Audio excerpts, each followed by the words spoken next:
கொண்டிருந்தார்கள். அவ்வேளையில் கர்த்தருடைய தூதன் அவர்களிடத்தில் வந்து நின்றான். கர்த்தருடைய மகிமை அவர்களை சுற்றிலும் பிரகாசித்தது. அவர்கள் மிகவும் பயந்தார்கள்.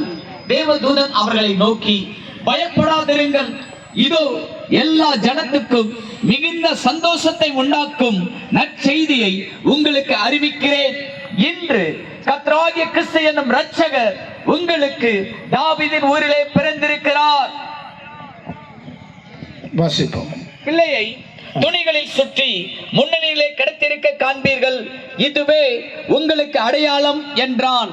அந்த சனமே பரமசேனையின் திரள் அந்த தூதுடனே தோன்றி, உன்னதத்தில் இருக்கிற தேவனுக்கு மகிமையும் பூமியிலே சமாதானமும் மனுஷன் மேல் பிரியமும் உண்டாவதாக என்று சொல்லி தேவனை துதித்தார்கள்.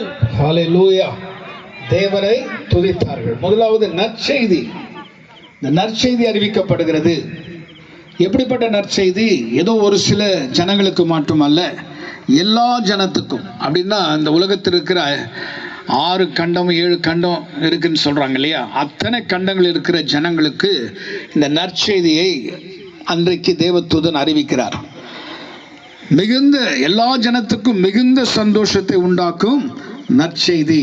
எல்லா ஜனத்துக்கும் அப்படின்னா என்ன அர்த்தம்?